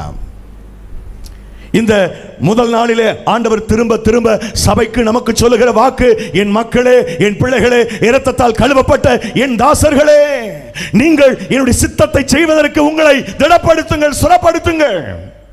ஏனென்றால் தேவ சித்தத்தின்படி செய்கிறவர்கள் தான் விண்ணக தந்தைக்கு அவருடைய இடத்திலே நாம் செல்ல முடியும், பரலோகத்தை அடைய முடியும். அல்லேலூயா சொல்லுவோம். தூங்குறவங்க அல்லேலூயா சொல்லுங்க. அல்லேலூயா. இருக்கிறாங்க ஒரு 4-5 பேர். வழக்கமாக கேட்குற கேள்விதான் அல்ல, நீங்க ரொம்ப தெளிவா இருக்கிறீங்க. இந்த சபைக்காக நான் கர்த்தரை ஸ்தோத்திரிக்கிறேன். முதல் நாள் கூட்டத்துக்கு வந்திருக்கிறவர்களை கர்த்தர் ஆசீர்வதிப்பாராக. தேவனுடைய பெர்மிசபிள் வில் வேற, பெர்ஃபெக்ட் வில் வேற. ஒரு சம்பவம் எனக்கு ஞாபகம் வருகிறது. ஒரு சகோதரி ஒரு போதகருக்கு தொலைபேசியிலே அழைப்பு விடுத்தாள். ஐயா, நான் மிகவும் துக்கத்தோடு இருக்கிறேன், என் வீட்டிற்கு வந்து ஒரு ஜெபம் செய்ய முடியுமா? முகவரியை வாங்கி கொண்ட அந்த போதகர் அந்த சகோதரியுடைய இல்லம் தேடி போனார். அழைப்பு பொத்தானை அழுத்தினார், கதவு திறந்தது. உள்ளே அழைக்கப்பட்ட போதகரை இருக்கையிலே அமரச் செய்துவிட்டு, கொஞ்சம் இருங்க ஐயா, காஃபி சாப்பிட்றீங்களா, டீ சாப்பிட்றீங்களா? காஃபி போடுவதற்காக அந்த சகோதரி உள்ளே போன போது இவர் அந்த அறையை நோட்டமிட்டார். 2 புகைப்படங்கள் மாட்டப்பட்டிருக்கின்றன. ஒன்று ஒரு ஆடவனுடைய புகைப்படம், அதற்கு கீழே ஒரு விளக்கு எரிந்து கொண்டிருக்கிறது. அதற்கு பக்கத்தில் ஒரு வாலிப மகளுடைய புகைப்படம், கீழே விளக்கு எரிந்து கொண்டிருக்கிறது. புரிந்து கொண்டார் இவர், ஒன்று இந்த அம்மாவுடைய கணவனாக இருக்க வேண்டும், மற்றொரு புகைப்படம் உடைய புதல்வியாக இருக்க வேண்டும். 2 பேரும் செத்துட்டாங்க, இறந்துட்டாங்க அப்படின்னு புரிந்து கொண்டார். அந்த சகோதரி சுட சுட காஃபி போட்டு கொண்டு வந்து அங்கே டீப்பாயில வச்சுட்டு மௌனமாக நின்று கொண்டிருந்தாள், பேசவே இல்லை. போதகர் கேட்டார், அம்மா எதுக்காக கூப்பிட்டீங்க, எதுக்காக நான் ஜெபம் பண்ணணும் சொல்லுவீங்களா அப்படின்னு கேட்டார். அப்போ அந்த சகோதரி துவங்கும் போதே கண்ணீரோடு துவங்கினாள். ஐயா, எனக்கு நல்ல கணவன், அன்பான கணவன், இந்த கணவனுடைய அந்த அனுசரணை, அன்பு இன்னைக்கு வரைக்கும் நான் மறக்க முடியாது. நாங்கள் சந்தோஷமாக வாழ்ந்தோம். எங்களுக்கு ஒரு உற்பத்தி திட்ட காலத்தில் எனக்கு ஒரு குழந்தை கிடைத்தாள், நல்ல குழந்தை, பெண் பிள்ளை. அவள் அவ்வளவு அழகாய் இருப்பாள். நாங்கள் அவளை ஏஞ்சல் ஏஞ்சல் என்று அழைப்போம், தேவ தூதனை போல இருப்பாள். அவள் நடை, அவள் உடை அத்தனையும் கவர்ந்து இழுக்கும்படி அவ்வளவு அழகானவள். அவள் நடந்து பெரியவளாகி நடந்து போகிற போது நாங்கள் அவளை ரசிப்போம். நம்ம பிள்ளைக்கு நமக்கு இப்படி ஒரு அழகான பிள்ளை தந்திருக்கிறாரே என்று என் கணவனார் சொல்லுவார். ஆனால் ஒரு நாள் என் மகள் கல்லூரியிலே படிக்கும்போது அவரை பற்றி, அவருடைய நடத்தையை பற்றி, தவறான நடத்தையை பற்றி கணவருக்கு நம்பகரமான ஒருவர் வந்து சொன்னார், உன்னுடைய மகள் இப்படி வழிமாறி போய் கொண்டிருக்கிறாள். என் மகளா என்று அவர் யோசித்தார். பாருங்க, ஹார்ட் நின்று போச்சு. தன் மகளை பற்றி கேள்விப்பட்ட துர்ச்செய்தி அவளுக்கு இதயத்தின் ஒரு பாதிப்பை ஏற்படுத்தியது. மருத்துவமனை கொண்டு சென்றார்கள், மரித்து போனார். சரி, தகப்பன் மரித்ததனால இனிமே என் மகள் சரியாக இருப்பாள் என்று கருதி தன்னுடைய மனதை திடப்படுத்தி கொண்டாள். அதுக்கு முன்பதாக ஒரு காரியத்தை சொல்ல மறந்துட்டேன். இந்த பிள்ளை 7 வயதாக இருக்கும்போது ஒரு பிரைன் ஃபீவர், மூளை காய்ச்சல் வந்து விட்டது. டாக்டர் மருத்துவமனையில் சொன்னாங்க, இந்த பிள்ளை காப்பாற்ற முடியாது, எடுத்துக்கொண்டு போய் விடுங்கள் என்றார். அந்த பிள்ளை வீட்டுக்கு கொண்டு வந்தார்கள். மரித்து கொண்டிருக்கிற பிள்ளைக்கு முன்னதாக முழங்கால் படியிட்டு இந்த சகோதரி ஜெபித்தார்கள், ஆண்டவரே, எனக்கு ஒரே மகள், இவளுக்கு நீர் உயிர் கொடுக்காவிட்டால் நான் இனி உங்களை தேட மாட்டேன், உங்களை ஆராதிக்க மாட்டேன், பைபிள் வாசிக்க மாட்டேன் என்று கோபத்தில், ஆற்றாமையிலே அவள் அழுது மன்றாடினாள். இவளுடைய அழுகையை பார்த்து ஆண்டவர் அந்த பிள்ளைக்கு ஜீவனை கொடுத்தார். அதன் பிறகுதான் அவள் கல்லூரிக்கு சென்றாள்.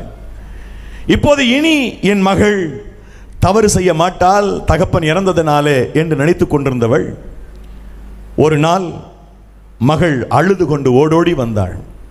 என்னமான்னு கேட்கறதுக்குள்ள தன்னுடைய அறைக்கு போய் கதவை சாத்தி கொண்டாள். வெகு நேரம் கதவு தட்டிக்கொண்டே இருந்தாள். ஒரு நிசப்தம். கடைசியாக கதவை உடைத்து போய் பார்த்தபோது மின் விசிறியிலே அவள் தூக்கு மாட்டி மரித்து போனாள். அந்த சகோதரி இந்த போதரிடத்தில் சொன்ன காரியம் என்ன தெரியுமா? போதகரையா, என் மகள் 7 வயதிலே உயிரை ஆண்டவர் எடுத்துக்கொள்ள நினைத்த போது நான் அவருடைய சித்தத்துக்கு ஒப்பு கொடுத்திருந்தால் ஒருவேளை என் மகளை நான் பரலோகத்திலே பார்த்திருப்பேன். ஆனால் அவருடைய சித்தத்துக்கு நேர் எதிராக நான் போராடினேன். என் பிள்ளையினுடைய உயிர் எனக்கு வேண்டும் என்று சொன்னேன். அவள் இப்பொழுது தற்கொலை செய்து கொண்டாள். என்னுடைய மகளை நான் பரலோகத்தில் பார்க்க முடியாது.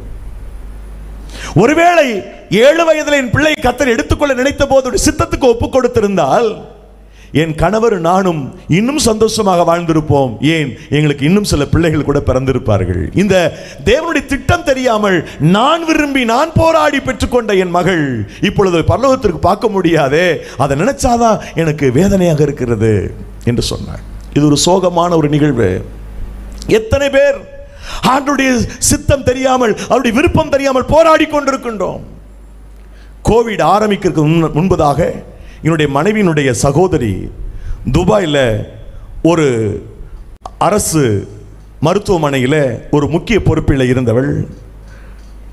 நான் அந்த சமயத்தில் இங்கே இருந்தேன். காலெல்லாம் ஒரு மாதிரி கஷ்டமாக இருக்குது, ஏதோ பண்ணுறது என்ன செய்யணும் தெரியல, ஹாஸ்பிட்டலுக்கு போகணுன்னா ஜெபிங்க என்று சொன்னார்கள். நான் ஜெபித்து விட்டு வந்தேன். நான் இங்கே இந்தியாவுக்கு வந்த பிறகு கேள்விப்பட்டேன், மருத்துவமனையில் அட்மிட் செய்யப்பட்டிருக்கிறாள். ஒவ்வொரு இன்னர் ஆர்கன் எல்லாம் அப்படி செயலிழந்து போச்சு. கிட்டத்தட்ட 30-40 நாட்கள் அவள் மருத்துவமனையில் பணி செய்ததினாலே மருத்துவம் இலவசம்தான். அந்த சகாயம் அவளுக்கு இருந்தது. ஒரு நல்ல உயர்ந்த மருத்துவ காரியங்கள் அவளுக்கு செய்யப்பட்டன. ஆனால் எந்த மாற்றம் இல்லை. அன்கான்சியஸ். பல லட்சங்கள் கோடிகளை தொட்டது செலவு. அதுக்கு பிறகு பிரியமானவர்களே, ஒரு ஊழியக்காரர், என்னுடைய மனைவி அழுது கொண்டே இருப்பாள். சொந்த சகோதரி இல்லையா, என் அக்கா, என்னோடு பிறந்தவள் மறிக்கப் போகிறாளே. அந்த ஊழியக்காரர் சொன்னார், நீ உன்னுடைய சகோதரியை ஒப்பு கொடுத்து ஜெபம் பண்ணிரு. அவள் அவஸ்தை இல்லாமல் அவருடைய சமூகத்துக்கு போகட்டும். நீங்கள் அனைவரும் தொடர்ந்து தேவனுடைய சித்தத்துக்கு எதிராக ஜெபிக்கிறீர்கள். ஒப்பு கொடுத்த பிறகு அவருடைய உயிர் பிரிந்தது. பரலோகத்துக்கு போயிட்டாங்க என்ற நம்பிக்கை எங்களுக்கு உண்டு. நிறைய நேரங்களில் அவருடைய சித்தத்துக்கு எதிராக நிற்கின்றோம். நல்ல கவனித்துக் கொள்ளுங்கள். நம்முடைய வாழ்க்கையில தேவனுடைய பரிபூர்ண சத்தத்திற்கும் அந்த அனுமதி சித்தத்துக்குமான வித்தியாசத்தை புரிந்து கொள்ளுங்கள். நான் அதனாலதான் அனுமதி சித்தம் என்ன உங்களுக்கு சொன்னேன். இந்த தாவீதை நான் உங்களுக்கு காண்பித்தேன் அல்லவா? தாவீதுடைய லைஃப் பாருங்க. நான் சொல்லுவது 1 சாமுவேல் புத்தகம் 27ஆம் அதிகாரத்தில் இருக்கிறேன் நம்புகிறேன், நினைக்கின்றேன். என்னுடைய ஞாபகசக்தி சரியா இருந்தால் 1 சாமுவேல் 27ஆம் அதிகாரத்தில் சவுலுக்கு பயந்து தாவீது ஆகீஸ் ராஜாவினிடத்தில் போய் சேருகிறான். Is it God's will? Is it perfect will of God? என்றால் இல்லை, சுய சித்தம். அவனா விரும்பி அவனா யோசித்து ஆகீஸினிடத்தில் போகிறான். ஆகீஸனுடைய பராமரிப்பில் இந்த தாவீது போய் சேர்ந்த போது சவுல் அவனை தொடர்வதை விட்டுவிட்டான் என்று வேதம் சொல்லுகிறது. இப்போது ஆகீஸ் ராஜா அவனும் அவனுடைய கூட்டமும் தங்குவதற்கு ஒரு ராஜதானி பட்டணத்தை அவனுக்கு கொடுக்கிறான். அந்த பட்டணத்தின் பெயர் என்ன? சிக்லாக். Is it perfect will of God? தேவனுடைய பரிபூர்ண சித்தம் தானா இது? இல்லை. சித்தமா என்று கேட்க யோசிக்காத இந்த தாவீது சுய சித்தத்தின்படி போய் ஆகீஸனுடைய சார்பிலே விழுந்து சிக்லாக்கில் போய் லாக் ஆயிட்டான். இவனாக தெரிந்து கொண்ட சிக்லாக்கில் எவ்வளவு நாள் இந்த தாவீது இருக்க முடிந்தது என்றால் 1 வருடம் 4 மாதம். அப்படித்தான் பைபிள் சொல்லுகிறது. வசனம் 7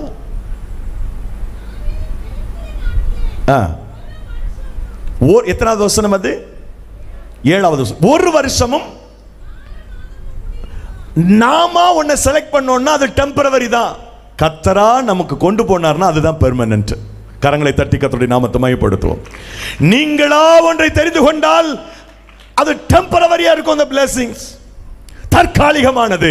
ஆனால் எனக்கு தற்காலிகம் வேண்டாம், பெர்மனன்ட்டாக நிரந்தரமாக நிற்க வேண்டும். 2-3 நாட்களுக்கு முன்பதாக நான் மலேசியாவில் இருந்தேன். என் மனைவிக்கு ஒரு கை கடிகாரம் வாங்க வேண்டும் என்ற ஆசை. ஒரு கடைக்கு சென்றேன்.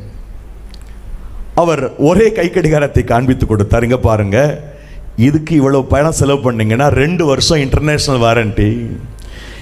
நான் இத்தனை ரிங்கிட் அமௌண்ட்டை குறைச்சிட்டேன்னா உங்களுக்கு வாரண்டி கிடையாது. இது ஏதாவது பழுதாச்சுன்னா நீங்களாச்சு, உங்க பொருளாச்சு. ஆனால் 2 இயர்ஸ் அது பெர்மனண்டா உங்களுக்கு இருக்கணும். ஏதாவது ப்ராப்ளம்னா கூட அது உங்க கையில் இருக்கணும்னு சொன்னா கொஞ்சம் கூடுதலாக இருக்கணும். நான் சொன்னேன், பெர்மனண்டாகவே இருக்கட்டும், ஏதாவது ஆகி போச்சுன்னா கஷ்டம். ஏன்னா பொதுவாக சகோதரிகளை திருப்திப்படுத்துறதுலாம் மிகப்பெரிய விஷயம். அதனால இது வேற ஏதாவது ஆகி இப்படி போய் ஒரு வாட்சை வாங்கிட்டு வந்துட்டேன்னு சொல்லக்கூடாது. சில நேரங்களில் நமக்கு பெர்மனண்டா ஒரு பிளெஸிங் ஒரு பக்கம் இருக்குது, இன்னொரு பக்கம் டெம்பரரியா இருக்குது. எதை நம்ம எடுக்கணும்? பெர்மனன்ட். அந்த பெர்ஃபெக்ட் வில் ஆஃப் காட்ல போயிட்டீங்கன்னா பெர்ஃபெக்ட், அது பெர்மனன்ட் பிளெஸிங்ஸ், ஆசீர்வாதம். தாவீது யோசிக்காமல் அவனுடைய சுய சித்தத்தின்படி போனான். நடந்தது என்ன? விளைவு என்ன? 1 சாமுவேல் 30ஆம் அதிகாரத்தில் அந்த சிக்லாக்கில் என்ன நடந்தது? அவனுடைய பெண் ஜாதி பிள்ளைகள், அவனோடு இருந்தவனுடைய மனைவிமார்கள் அத்தனை பேரும் கொள்ளையிடப்பட்டார்கள். கூடாரங்கள் தீக்கிரையாக்கப்பட்டன. இப்பந்தான் அவனுக்கு அந்த அறிவு வருது. ஏபோத்தை கொண்டு வர சொல்லி, நான் இவர்களை பின்தொடர்வேனா? கொள்ளையிட்டதை எல்லாம் திருப்பி நான் கொண்டு வருவேனா? ஆண்டவர் சொன்னார், சித்தத்தை கேட்கிறான், போ திருப்பி கொண்டு வருவாய். அப்படியே போனா அவன் சகலத்தையும் திருப்பி கொண்டு வந்தான் என்ற அதிகாரத்தில் வாசி. சகலத்தையும், எதையெல்லாம் இழந்தானோ எல்லாவற்றையும் தாவீது திருப்பி கொண்டு வந்தான். பிறகு அடுத்த புத்தகம் 2 சாமுவேல் புத்தகத்தில் நீங்க வந்தீங்கன்னா முதல் அதிகாரத்தில் சவுலும் யோனத்தானும் மாண்டு போகிறார்கள். தேசம் தாவீது வசப்பட்டது. தாவீது அவன்தான் ராஜா, எங்கு வேண்டுமானாலும் தன்னுடைய ஹெட் குவார்ட்டரை வைத்துக் கொள்ள முடியும். இப்பொழுது ஆண்டவரிடத்தில் வருகிறான், அவருடைய சமூகத்துக்கு வருகிறான். 2வது அத்தியாயம் முதல் வசனத்தை நீ வாசித்து பாருங்கள்.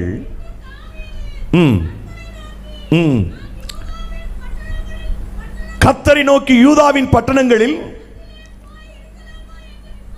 ஒன்றில் போய் இருக்கலாமா என்று விசாரித்ததற்கு கர்த்தர் போ என்றார். எவ்விடத்திற்கு போகலாம் என்று கேட்கிறான். எப்ரோனுக்கு போ. அதாவது தன்னுடைய இடம் தேவ சித்தத்தின்படி இருக்கணும்ன்றதுல கவனமா இருந்தான். நிறைய காரியங்களிலே அவன் ஜெபித்து ஜெபித்து ஜெபித்து காரியத்தை செய்கிறதை நாம் பார்க்கின்றோம். நான் நிறைவு செய்யறதுக்கு முன்னாடி இந்த பர்ஃபெக்ட் வில்லுன்னு சொல்றீங்களே பிரதர், இந்த பர்ஃபெக்ட் வில்லை நான் எப்படி கண்டுபிடிக்கிறது? ஐ ஹாவ் 10 பாயிண்ட்ஸ், 10 பாயிண்ட் என்கிட்ட இருக்குது. அதை நாம் பேசணும்னா இன்னொரு 1.5 மணி நேரம் வேணும். ஒரே ஒரு பாயிண்ட், ரொம்ப ரொம்ப ஈஸியஸ்ட் வே. இந்த காட்ஸ் வில்லை கண்டுபிடிக்கிறது எப்படி, பர்ஃபெக்ட் வில் ஆஃப் காடை கண்டுபிடிக்கிறது எப்படி, ஒரு ஈஸியஸ்ட் வே மட்டும் நான் சொல்லிடுறேன். ஒரு பாயிண்ட்டை மட்டும் சொல்கிறேன். உங்க மனசை ரெஃப்ரெஷ் பண்ணி நீங்க அவரிடத்தில் ஜெபிக்க பழகினால் இந்த பர்ஃபெக்ட் வில்லுக்குள்ள போயிடுவீங்க. எப்படி கண்டுபிடிக்கிறது இது பர்ஃபெக்ட் வில்லா, பெர்மிசிபிள் வில்லா எப்படி கண்டுபிடிக்கிறது அப்படின்னா, உங்க மனசை எப்போது ரெஃப்ரெஷ் பண்ணுங்க, ஆயத்தப்படுத்துங்கள் இருதயத்தை. ரோமர் புஸ்தகம் 12வது அதிகாரம் 2வது வாக்கிலே தேவனுடைய பரிபூர்ண சித்தம் இன்னதென்று பகுத்தறியத்தக்கதாக உங்கள் மனம் புதிதாகிறதுனாலே என்று பவுல் சொல்லுகிறான். தேவனுடைய இந்த பெர்ஃபெக்ட் வில்லை நீங்க கண்டுபிடிக்கிறதுக்கு உங்க மனசை புதுசு ஆக்குங்க. அதனாலதான் நீங்க தாவீதை நீ கூர்ந்து கவனிச்சீங்கன்னா சங்கீத புத்தகங்களில் ஒவ்வொரு முறையும் காலையிலே தேவனுடைய சித்தம் என்னென்று அறிந்து கொள்வதற்காக தன்னுடைய மனதை ஆயத்தப்படுத்துகிறான். சங்கீதம் 5:3 குறித்துக் கொள்ளுங்கள். சங்கீதம் 57:7-8 குறித்துக் கொள்ளுங்கள். சங்கீதம் 108:1-2 குறித்துக் கொள்ளுங்கள். ஒவ்வொரு நாளும் அதிகாலையிலே எழும்பி தன்னை ஆயத்தப்படுத்தி கொண்டு ஆண்டவருடைய சமூகத்தில் காத்திருக்கிற பழக்கத்தை தாவீது ஏற்படுத்தி கொண்டான். மனதை புதிதாக்குவதற்கு நாம் முயற்சிக்க வேண்டும். நேற்றைக்கு நடந்தது போல இன்றைக்கு அற்புதம் நடக்காது. நேற்றைக்கு ஒரு அதிசயத்தை பெற்றுக் கொள்வதற்கு ஒரு ஃபார்முலாவை கற்றுக் கொடுத்தாரு, அந்த ஃபார்முலா இன்னைக்கு செல்லுபடியாகாது. மோசே கண்மலையை பார்த்து அடி என்று 17ஆம் அதிகாரம் யாத்ராகமத்தில் சொன்ன ஆண்டவர் 2வது அதே ஒரு பிரச்சனை வருகிற போது கண்மலையை பார்த்து பேசுன்னு சொன்னார். நீங்க பணம் எடுக்கிறதுக்கு, பண பரிவர்த்தனை பண்ணுவதற்கு ஒரு ஓடிபி கொடுக்கப்படும். அந்த ஓடிபி எப்போதும் பயன்படுத்துவதற்கு அந்த ஓடிபி யூஸ் பண்ண முடியாது. 5 to 10 minutes அந்த ஓடிபி காலாவதியாகிவிடும். அந்த ஓடிபியினுடைய வேல்யூ முடிஞ்சு போகும். நீங்கள் அடுத்து ஒரு பண பரிவர்த்தனை பண்ணணும்னு சொன்னா we want another, அடுத்த ஒரு ஓடிபி நமக்கு தேவை. ஒரு முறை ஒரு காரியத்தை சாதிப்பதற்கு நமக்கு ஒரு ஓடிபி, அந்த ஓடிபி பெர்மனண்டா யூஸ் பண்ண முடியாது. அடுத்து வேற ஓடிபி பெறுவது எப்படி வழக்கத்தில் இப்ப இருக்கிறதோ அதுபோல இன்றைக்கு நடக்கிற அற்புதத்திற்கு அவர் கொடுத்திருக்கிற ஃபார்முலாவை நாளைக்கான அற்புதத்துக்காக யூஸ் பண்ண முடியாது. நாளைக்கு நீங்கள் காத்திருக்க வேண்டும். நாளைக்கு உங்களுடைய மனசை மறுரூபப்படுத்த வேண்டும், உங்களுடைய மனதை ஆயத்தப்படுத்த வேண்டும். கண்மலை பார்த்து பேசுன்னு சொல்லும் போது அவன் பழைய ஓடிபி இங்க யூஸ் பண்ணான், பழைய ஃபார்முலா. 17ஆம் அதிகாரத்தில் இந்த ஃபார்முலாவை லேட்டரா இங்க அடிக்கணும்னு சொல்லல, பேசணும்னு சொன்னாரு. அடிக்க பழைய ஃபார்முலாவை இங்க அவன் பிராக்டிஸ் பண்ணா. விளைவு என்ன? மோசே அதோ தெரிகிறது காணான், பார்த்துக்கொள், அதில் பிரவேசிக்க முடியாது என்றான். இயேசு கிறிஸ்து அற்புதங்களை செய்வதில் கூட பல மாற்றங்களை பார்க்கிறோம். 3 இடத்துல அவர் மரித்தோரை எழுப்புகிறார். ஒரு இடத்துல லாசருவே என்று கல்லறைக்கு வெளியில சத்தமிட்ட போது பிரேதம் எழும்புகிறது.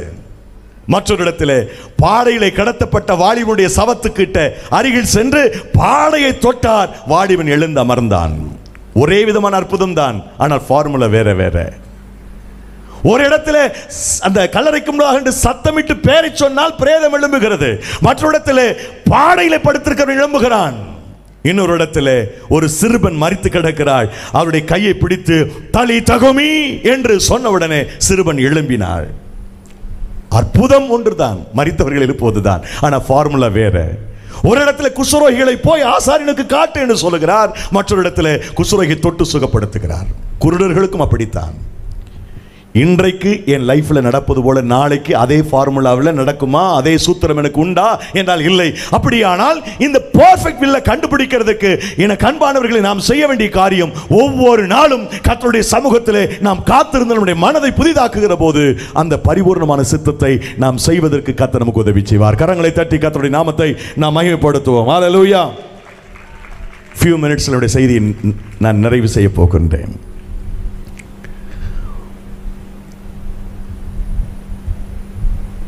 2 சாமுவேல் புத்தகம் 5வது அதிகாரம் 18வது வசனத்தை நீங்கள் வாசிக்கும் போது, பெலிஸ்தரோ வந்து ரப்பாயும் பள்ளத்தாக்கிலே பரவி இருந்தார்கள்.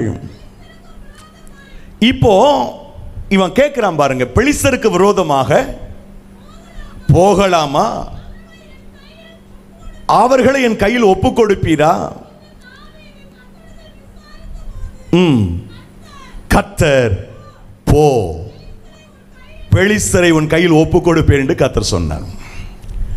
ரெப்பாயும் பள்ளத்தாக்கிலே பெலிஸ்தர்கள் வந்து பரவி இருந்தபோது இவர்களை நான் தொடரலாமா? இவர்களை என் கையில் ஒப்பு கொடுப்பீரா என்று அவன் கேட்கிறான். மனதை புதிதாக்கி கொண்டு தேவனிடத்திலே அந்த வில் ஆஃப் காட் என்ன, பெர்ஃபெக்ட் வில்லுக்குள்ளே போக விரும்புகிற தாவீது ஜெபிக்கின்றான். ஆண்டவர் போ என்றார்.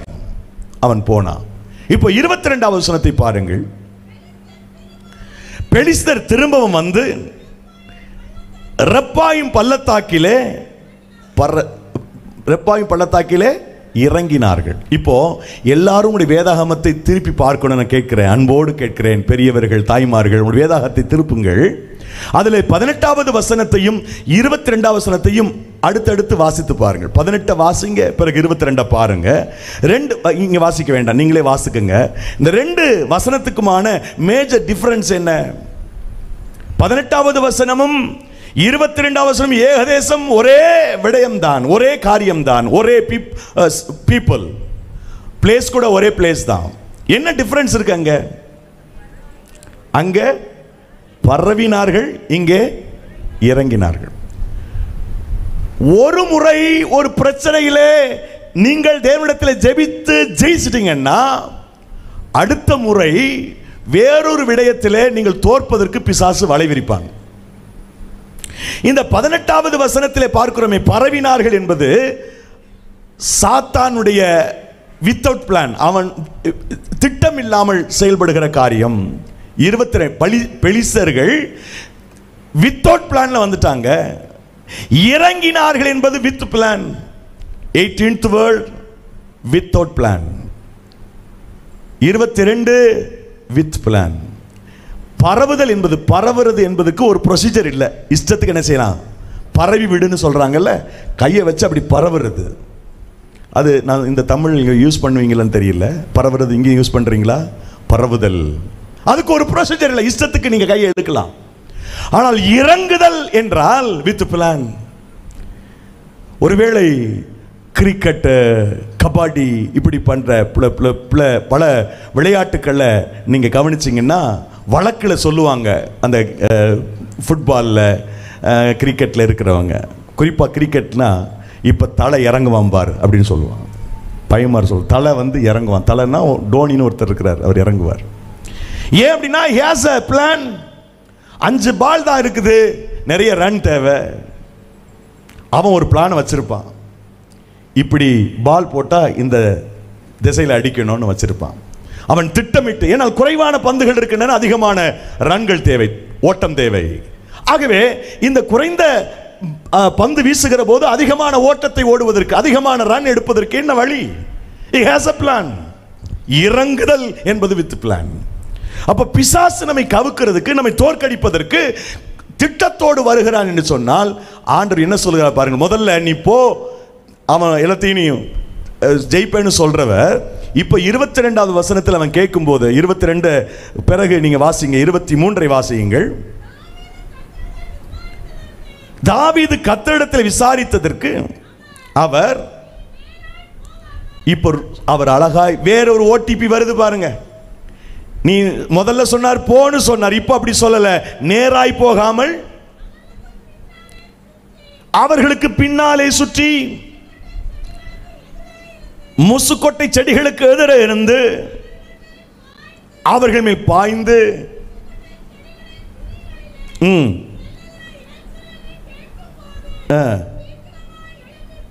அவர் அழகா ஒரு ஃபார்முலா கொடுக்கிறாரு. அதை ஃபாலோ பண்ண தாவீது செய்தான். தாவீது நாளுக்கு நாள் விருத்தி அடைந்தான். தேவனாகிய கர்த்தர் அவனோடு இருந்தார். 2 Samuel chapter 5 verse number 10. ஏன் விருத்தி அடைந்தான்? ஏன் பலத்தான்? 1 சாமுவேல் 2 சாமுவேல் 3ஆம் அதிகாரம் முதல் வசனத்தை பாருங்கள்.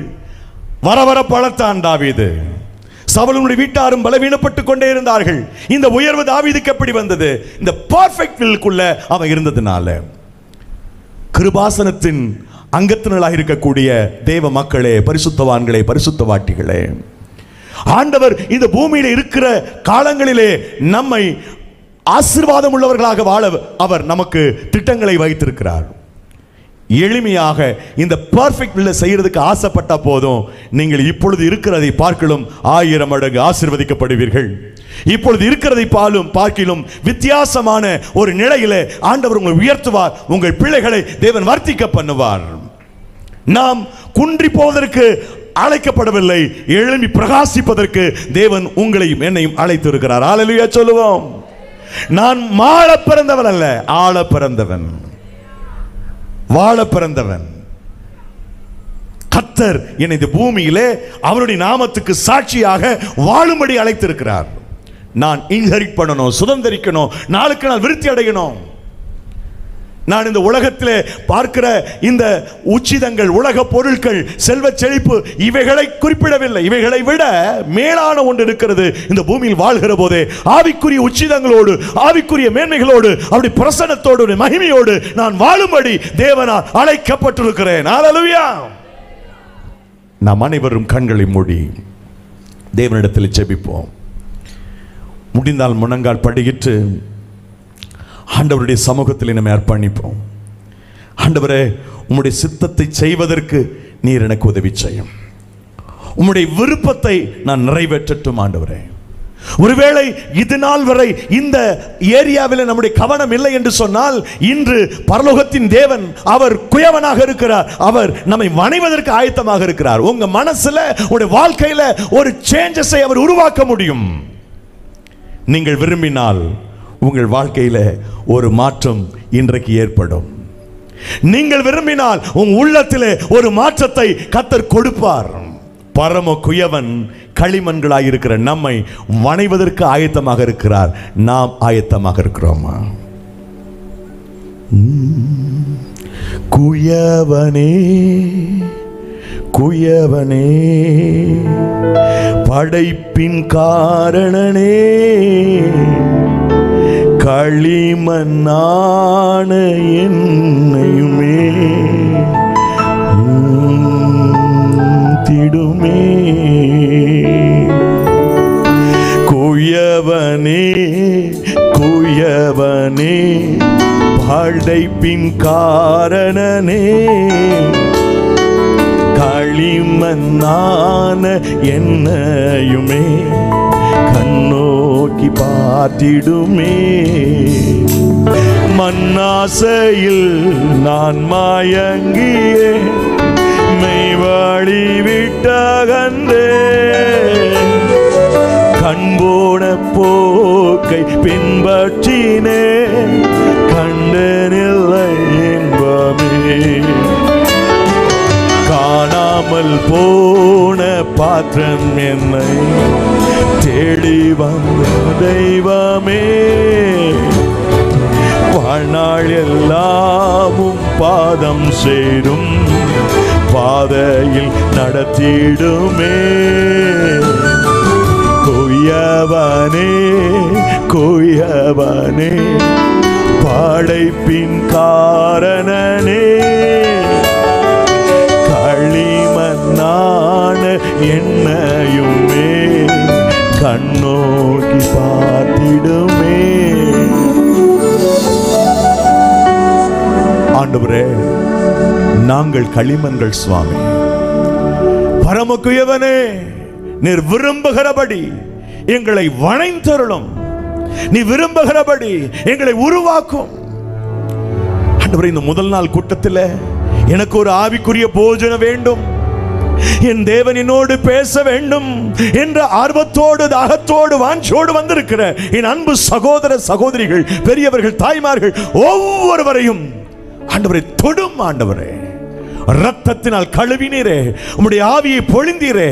உமது பிள்ளைகள் உம்முடைய சித்தம் செய்வதற்கு, விருப்பம் செய்வதற்கு நேர்ச்சியாய் வணைந்தெடுப்பீராக. நாளை அதற்கு பிந்திய நாட்களிலே தேவ மனிதர்கள் மூலமாக இன்னும் அன்றைய பல மேன்மையான விடயங்களை உமது பிள்ளைகளோடு சத்தியங்களை பேசி எடுத்து உமது பிள்ளைகள் நட்சத்திரங்களாக பிரகாசிக்க உதவி செய்யும்.